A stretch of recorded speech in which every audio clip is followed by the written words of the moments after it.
The revolution was won, but the country was far from whole. Victory birthed a fragile nation, untested, uncertain, and full of contradictions. This is episode 2, Early Republic and Expansion, 1789 to 1861. I'm your host, Johnny Young, and today we dive into a century of ambition, invention, division, and destiny. From the first peaceful transfer of power to the fierce debates over slavery and sovereignty, from Lewis and Clark charting the unknown to gold rushes and gunpowder. This is the story of how the United States became more than an experiment. This is the story of how it began to believe in its own myth. The year is 1789. The American Revolution had concluded. The Treaty of Paris had been signed, and the ink on the Constitution had barely dried. A new government takes its first steps. 13 very different states have agreed, uneasily, to become something larger than themselves. And standing at the center of this fragile alliance is George Washington, a reluctant president, a revered general, a living symbol of unity. Washington didn't want to become president. He longed for Mount Vernon, his farm, and quiet retirement. But the nation needed him. He accepted the presidency with a heavy heart and deep humility. He set precedents at every turn: the 2-term limit, the cabinet system, the inaugural address, and perhaps most importantly, the act of voluntarily stepping down from power. In the world of monarchs, that was revolutionary. His farewell address warned against permanent foreign alliances and bitter partisanship, words that echoed like prophecy through the decades that followed. The Constitution was not a perfect document. It was a framework, a beginning. There were no political parties, not officially, no Bill of Rights, yet. No roadmap for how power should be shared between the federal government and the states. What followed was a flurry of political invention. The Judiciary Act of 1789, which created the federal court system. The Bill of Rights of 1791, pushed by anti-federalists to protect individual liberties. The rise of America's first political parties, the Federalists and the Democratic Republicans. The Founding Fathers agreed on one thing: they were making it up as they went, and that uncertainty, it would be tested quickly. The revolution had ended, but rebellion stirred once more, not from Britain, but from within.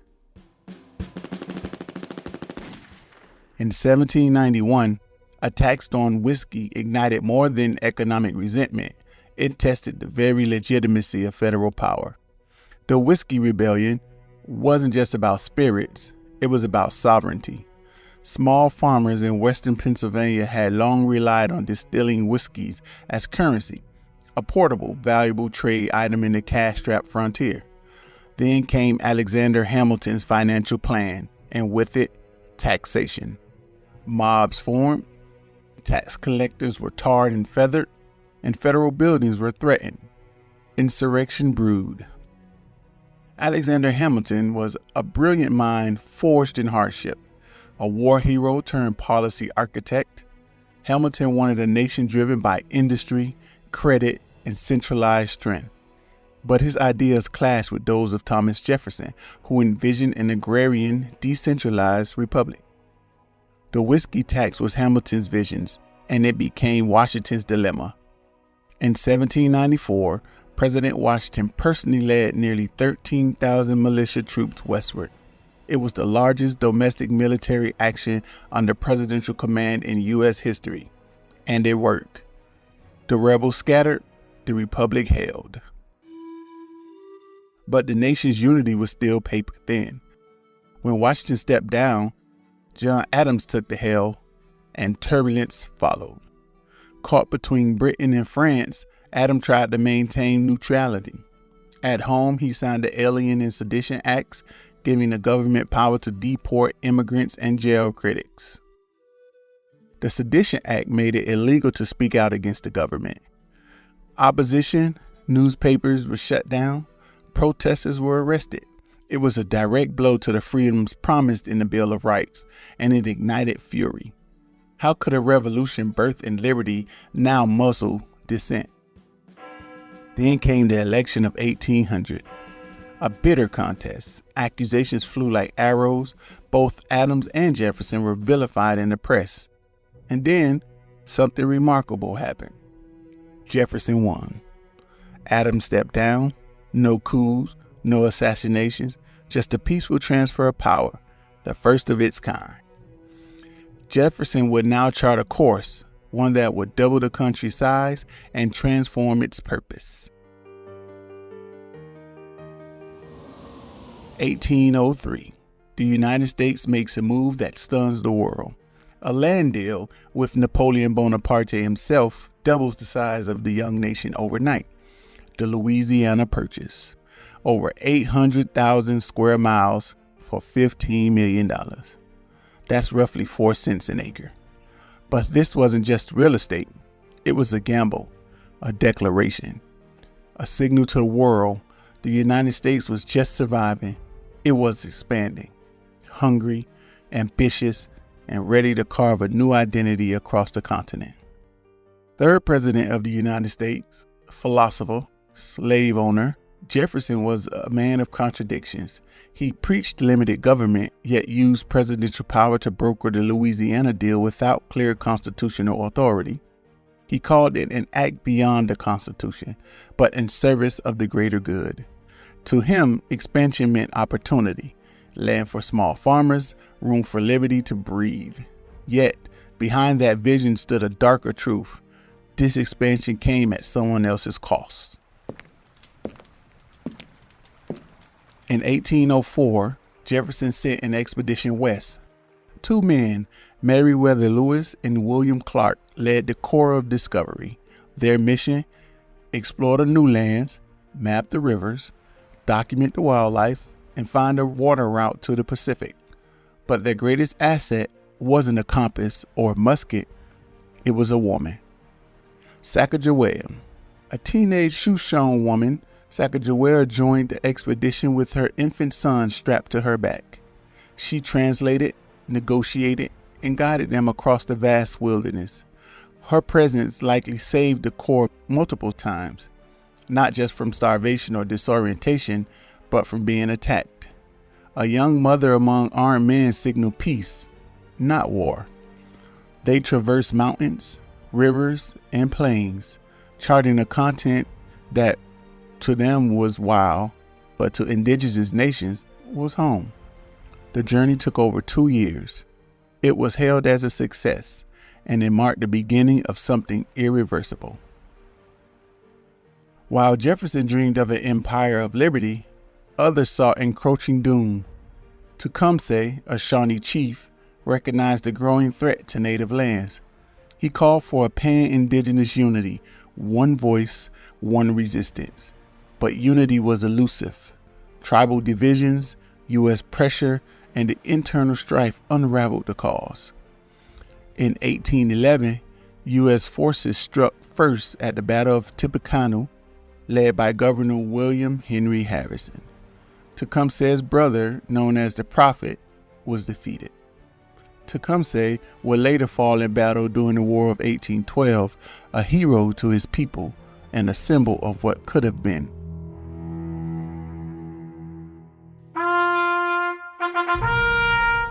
And then war. Once again, the War of 1812. The reasons were layered. British impressment of American sailors, interference with American trade, and the belief that Britain was inciting native resistance. Washington, D.C. was burned, the White House left in ashes, but from that darkness came a flicker of resilience. At Fort McHenry, Baltimore stood its ground as British ships rained fire from the harbor. Through the smoke, the American flag still waved. A young lawyer, Francis Scott Key, watched from a ship and scribbled the poem. Oh, say, can you see by the dawn's early light? That poem became the national anthem. But while patriotism soared, native nations suffered immense loss. Many had sided with the British, hoping to stop the U.S. expansion. They were now left exposed, defeated, and forgotten. By the war's end, Americans stood taller, prouder, but beneath that pride, the contradictions remained. As the frontier beckoned, so did the ghost of those displaced.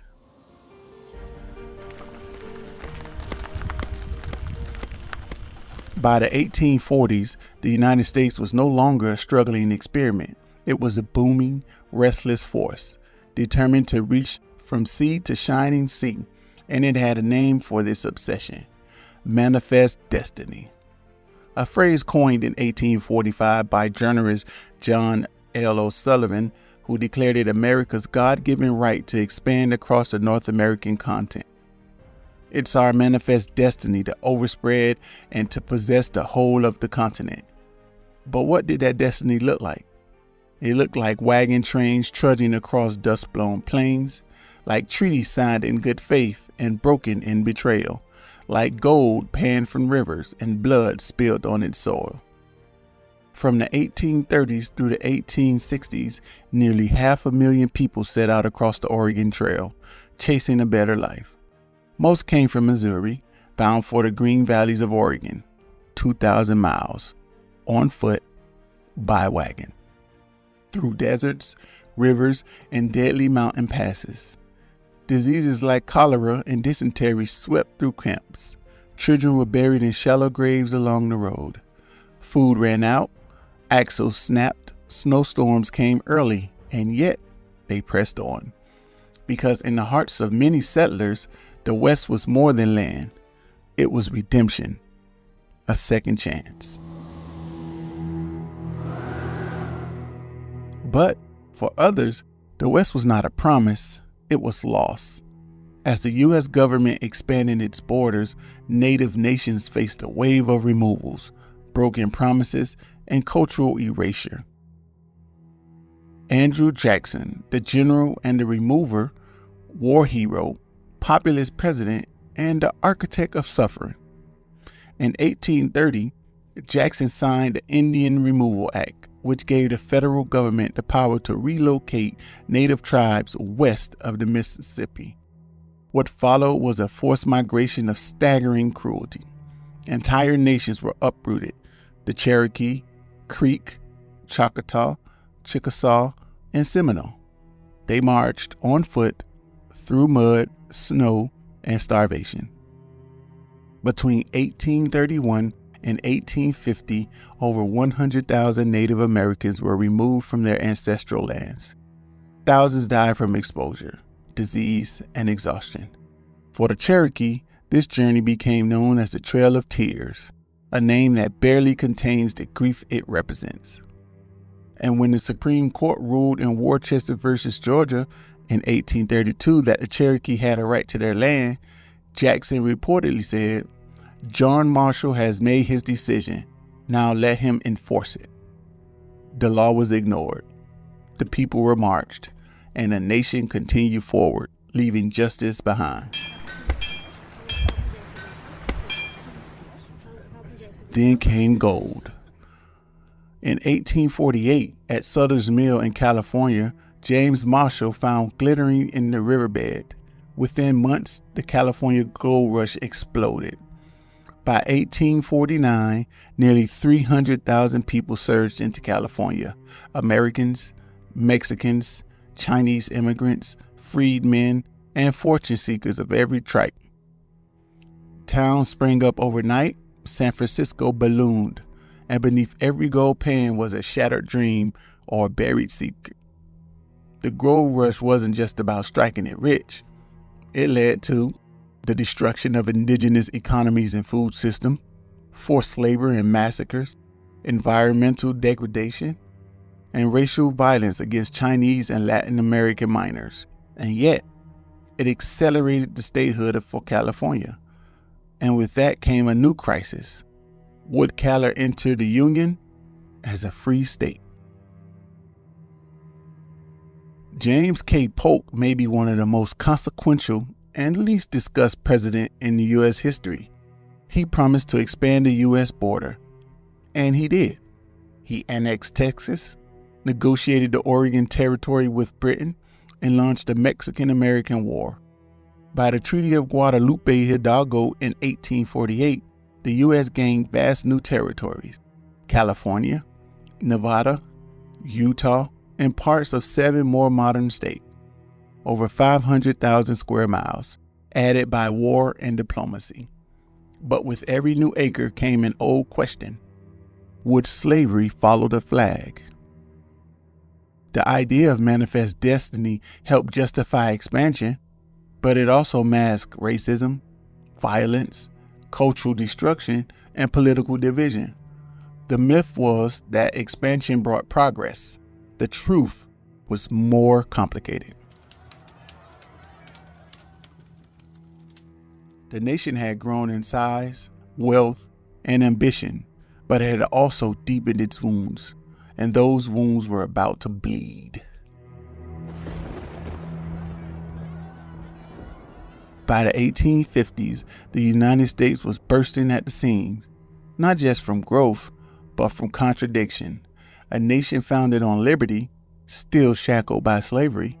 A republic defined by unity, fracturing along sectional lines, and every new territory raised the same burning question: will this land be free or slave? And with every answer, the temperature rose. To avoid a political crisis, Congress drew a line, literally.